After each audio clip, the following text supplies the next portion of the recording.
Hola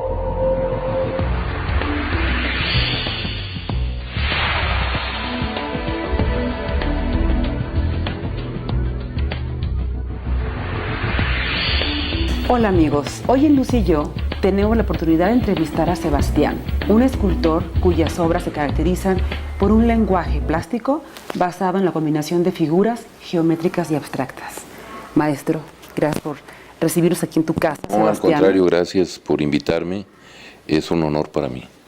Igualmente para nosotros. Antes que nada, Sebastián, ¿cómo nace el nombre que usas como artista? Bueno, nace en mi época casi de adolescente, porque es la época de estudiante. Me quedé dormido en mi clase de escultura, pero mi maestro dio una clase de anatomía con mi cuerpo dormido y habló sobre San Sebastián de Botticelli. Y me empezaron a decir mis compañeros, cuando desperté, ya me empezaron a decir San Sebastián.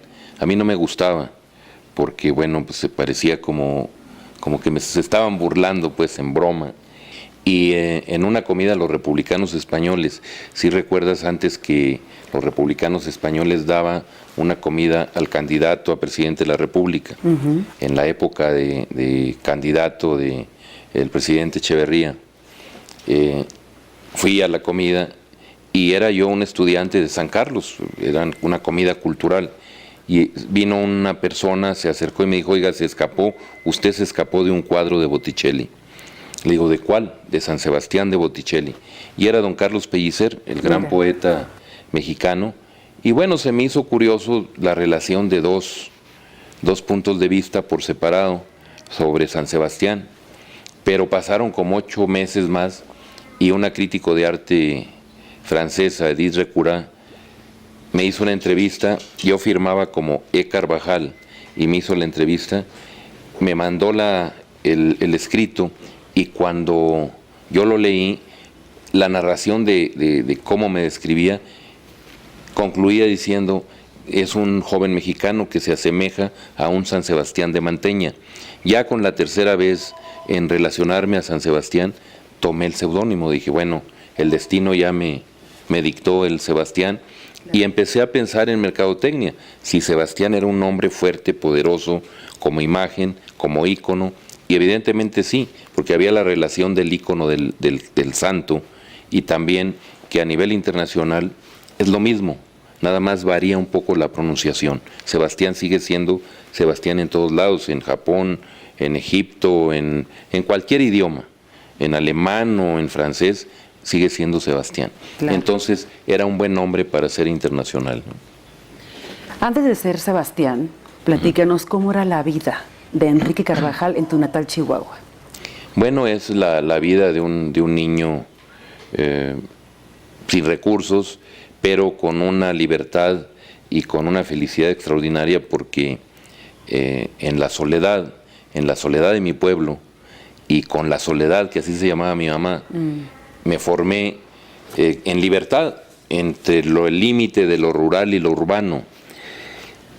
Tenía toda la libertad de estar en el campo y de estar al mismo tiempo en la ciudad. Y tenía también una gran carga, un peso muy fuerte, de saber que en mi pueblo había nacido uno de los grandes de la pintura mural mexicana, David Alfaro Siqueiros. Eso siempre hizo una marca muy fuerte en mi vocación, desde niño. Y aparte que tuve una madre que con una gran sensibilidad me enseñó muchas cosas de tipo artesanal. Me enseñó a pintar flores al óleo, me enseñó a hacer flores de papel, me enseñó a cortar ropa, prendas de vestir, me enseñó a cortar, a diseñar patrones. Entonces todo eso es como hacer escultura. Claro. Porque a final de cuentas el cuerpo humano pues es una escultura viviente, y para vestirla pues hay que entenderla y hacer los patrones a propósito de la proporción del cuerpo, ¿no? Sebastián, acabas de nombrar al maestro Alfaro Siqueiros. ¿De qué manera influyó él en tu arte?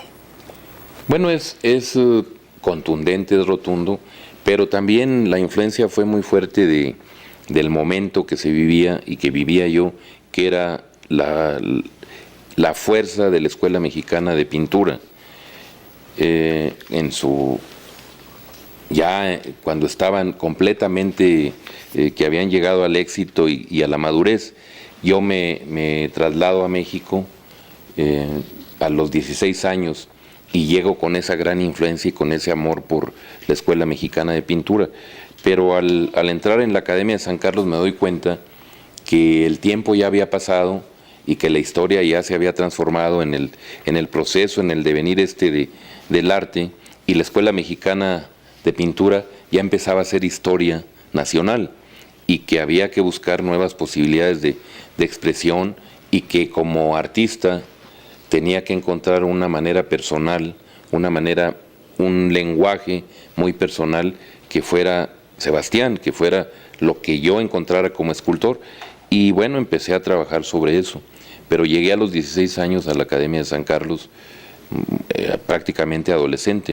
Sebastián, tu colorido, hablando del colorido de tu obra, ¿por qué esos colores en la Ciudad de México, una ciudad tan gris, pones tan llamativos? Los llamativos. Mira, primero, para ubicar por qué pinto mis esculturas y por qué soy monocromo. Soy monocromo porque es escultura, no es pintura. No es escultopintura, para ser policromo, pues, ¿no? Entonces, las esculturas son monocromas y reciben la luz y reflejan sus colores de la luz, ¿no? Pero como tradición grecolatina y también tradición prehispánica, los escultores griegos pintaban sus piedras y los escultores prehispánicos también coloreaban sus piedras. Entonces es una tradición, una necesidad de colorear la escultura. Pero, ¿por qué los colores primarios? Porque son los colores mexicanos que he vivido, que he tomado de la naturaleza, pero al mismo tiempo también como una solución técnica, pues son los colores que responden a nivel urbano, a grandes distancias, que se ven más, que se perciben más. Y si vamos en una avenida de gran velocidad y vemos un mensaje a lo lejos en un color rojo, pues lo puedo ver a 20 cuadras y empiezo manejando a hacer la traducción del mensaje, de lo que estoy viendo. Ya cuando llego al objeto, ya entendí de lo que se trataba y ya recibí el mensaje. Así es la escultura urbana moderna. Cuando hay un objeto que es gris y que está muy modelado y muy barroco, pues a 4 cuadras no puedo ver de qué se trata, y ya que llego tampoco me doy cuenta y lo paso y no lo puedo gozar ni puedo recibir el mensaje íntegro. En cambio, con una escultura más sencilla, más simple, más abstracta y con un color ad hoc que sea el que pueda ver a distancia, encuentro todo el mensaje más claro, más sencillo, y puedo transitar libremente sin problemas de tener un accidente, ¿no? Claro. Vamos a un corte, Sebastián. Y al regresar, Sebastián nos platicará de aquel joven que sale de Ciudad Camargo, Chihuahua, para inscribirse en la Academia de San Carlos.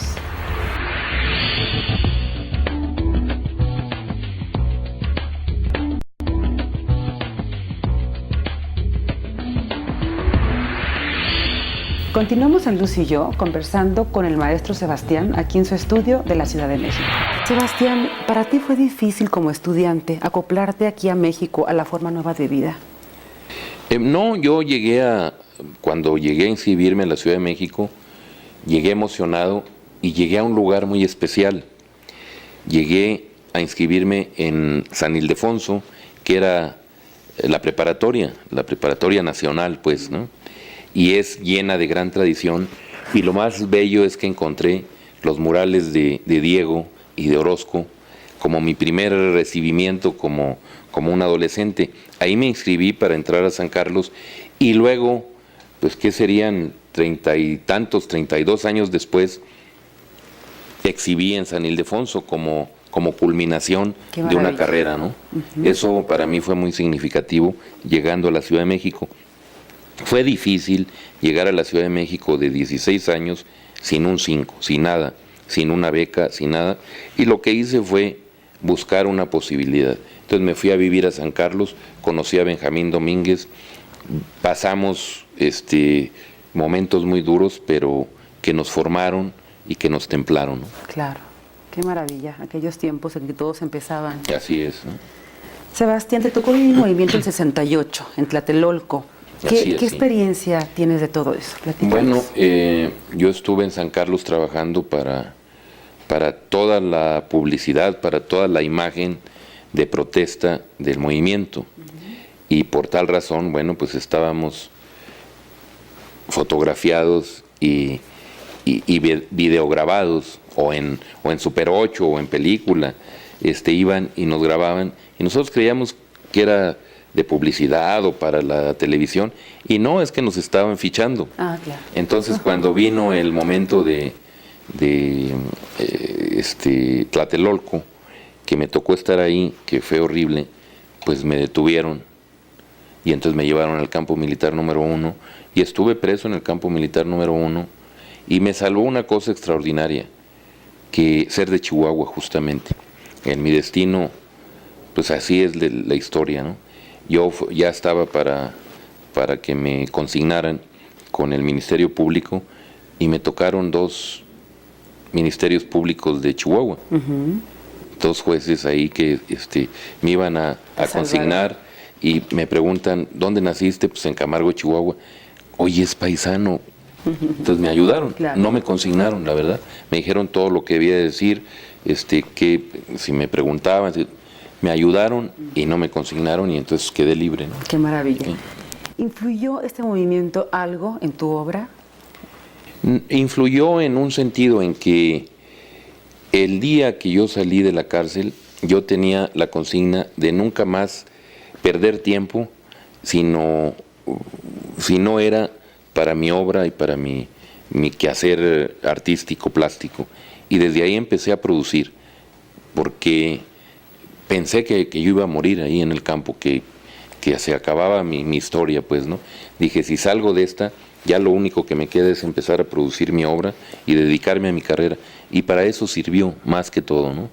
Para trabajar profundamente, y desde 68 yo no he parado a exhibir, ahora sí que en todo el mundo y en todas partes, y hacer obra monumental, y hacer tanto investigación, dar clases, todo encaminado a mi trayectoria y a mi obra. ¿Y con qué otros personajes estuviste en aquel movimiento del 68? No, fíjate que yo era un adolescente prácticamente. ¿Qué edad tenías? Yo tenía 21, creo, ¿no? Ya estaba jovencito, pues, ¿no? Bueno, conocía gente en la revuelta, pero eran estudiantes todos. No tuve relación con personajes de los del poder político en ese momento, hasta mucho después, ¿no? Sí. Ya saliendo de San Carlos, pues, ¿no? Empezó a venir el reconocimiento y a conocer a muchos políticos y a mucha gente importante, ¿no? Bueno, vamos a otro corte y regresamos para seguir conversando con el maestro Sebastián.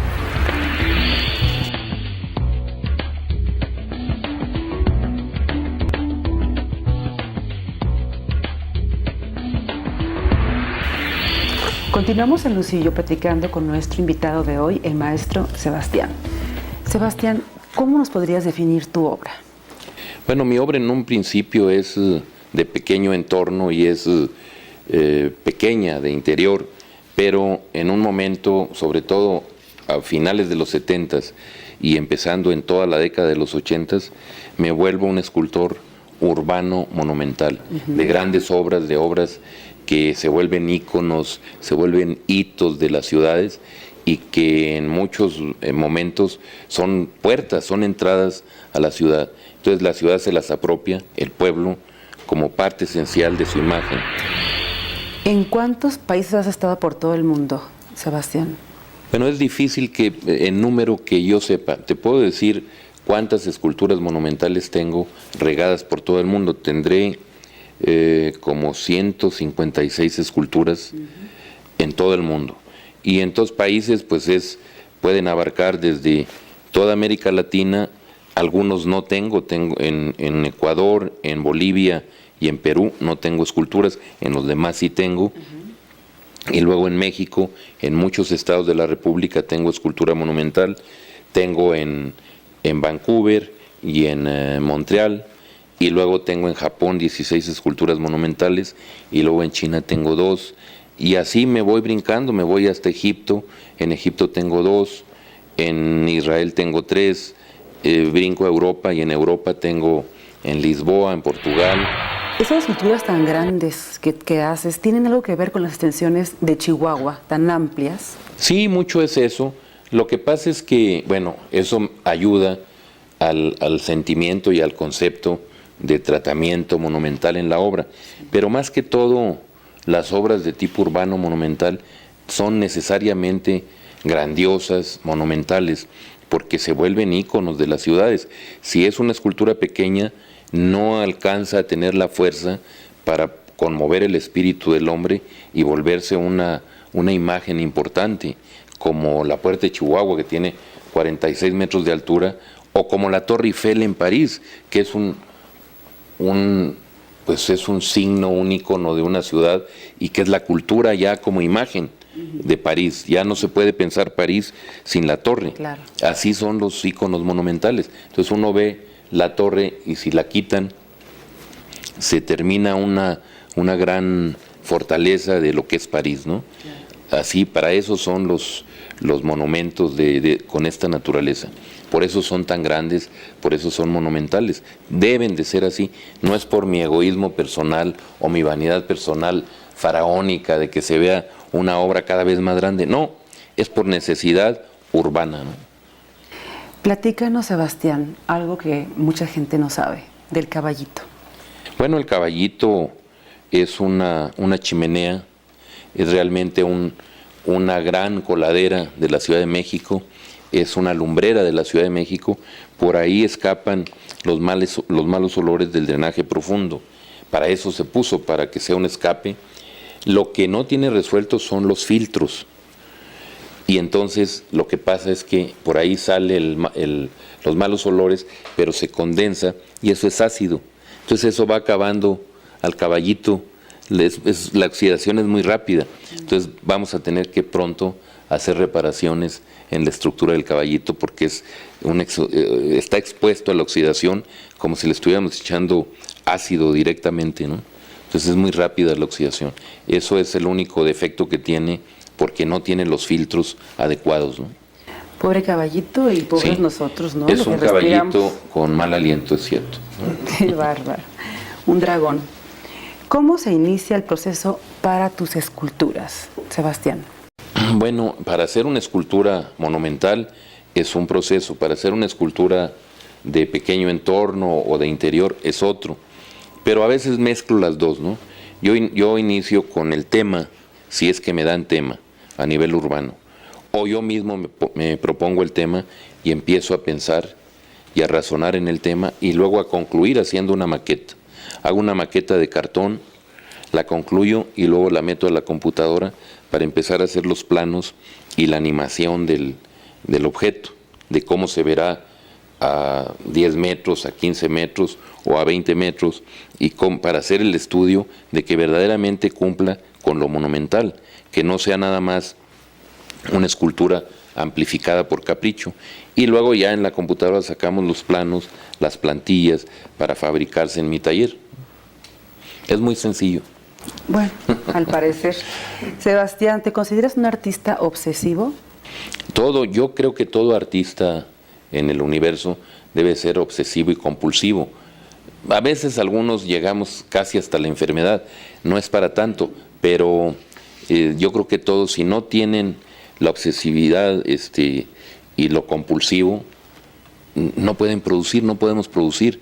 Hay que ser obsesivos en hacer la siguiente, en hacer otra escultura. Nada lo tiene uno satisfecho. Y qué bueno, porque entonces no habría un desarrollo de producción de obra, ¿no? Entonces sería una obra muy tranquila y muy poca, sin intensidad. La fuerza. ¿Sí? ¿Qué significado tiene para ti el caballito y la paloma? Bueno, el caballito para mí tiene el significado, el sentido profundo de haber pasado a la historia de la escultura en este país. Haber pasado por Reforma y dejar un ícono en Reforma, después de toda la historia que está en Paseo de la Reforma, de la escultura nacional, pues eso significa para mí pasar a la historia, estar con un ejemplo de la escultura moderna en Paseo de la Reforma, y es una escultura mía. yo creo que significa también envidia de otros colegas por haber logrado ese espacio. Eso pues es sano, pero al mismo tiempo a mí también me hubiera dado envidia quien hubiera logrado ese espacio, ¿no? No de la buena, ¿verdad? No, sí, ¿por qué no? De la buena, hay que ser constructivos. ¿Cómo eliges el espacio? ¿Qué requisitos debe reunir? No, es más, a uno le dan el espacio y entonces uno observa el entorno y estudia el entorno y propone para transformar ese entorno, ¿no? El Caballito, cuando pusimos ahí el Caballito, transformó la glorieta. Sí. Era una glorieta gris y de repente, y no era glorieta, y además el Caballito está movido del centro, y a pesar de que está movido, hizo un entorno como glorieta del Caballito, y ya se hizo típico un espacio urbano transformado, ¿no? Sí, claro. ¿En qué trabajas actualmente, Sebastián? ¿En qué obra? Bueno, trabajo en varias obras a la vez monumentales. Estamos trabajando en una obra de 70 metros de altura, que es arquitectura y es escultura, o es escultura y arquitectura, que es el monumento al mestizaje mexicano en Chetumal, en el estado de Quintana Roo. Está en la bahía de Chetumal, en el mar, en una isla artificial. Es la obra más alta que estaré construyendo, ya está en proceso, ya vamos yo creo que a más del 70% en su construcción. Y luego estoy construyendo también, ya prácticamente casi terminado, un coyote para Ciudad Neza de 40 metros de altura. Es el símbolo de la ciudad. Es como si pensaras en una esfinge, es como en Egipto, ves la esfinge como símbolo en Egipto con las pirámides, pues este coyote estará en el centro de Nezahualcóyotl. Como es todo plano, se va a ver como la esfinge de Nezahualcóyotl. Todos los ciudadanos podrán subir a sus azoteas y ver el coyote en el centro, ¿no? Son 40 metros de altura. Mira qué maravilla. Y será un museo de sitio. Qué maravilla. Y luego hay otra, está esa y está el monumento al Benemérito de las Américas, a don Benito Juárez, al bicentenario de Juárez en Ciudad Juárez, sí, que es de 60 metros de altura. Es un gran monumento, como símbolo es una X monumental. Todos sabemos que Juárez cambió la X por la J de México y que la X simboliza el mestizaje mexicano y que en el diseño de esa X implica una imagen alegórica al calendario azteca, a los valores del Nahui Olin, de los 4 puntos cardinales, los 4 puntos del universo, etc. Tiene una serie de alegorías como para representar el monumento conmemorativo para un gran mexicano, ¿no? Sebastián, ¿cuándo te veremos exponiendo o inaugurando tu siguiente obra?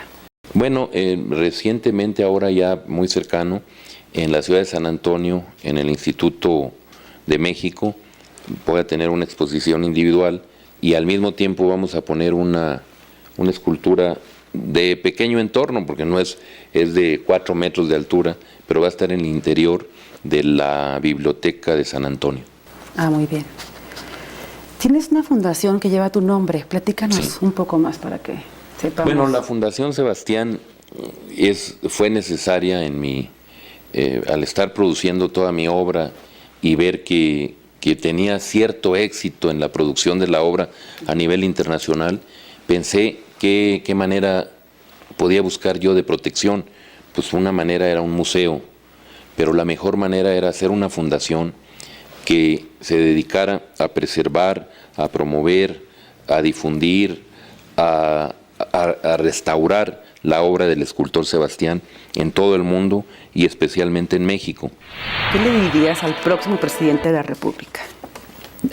Para que haga algo por el arte, por todos. Yo creo que valores mexicanos. Que en la tradición priista hay una tradición por la cultura, y lo hemos visto desde la Escuela Mexicana de Pintura.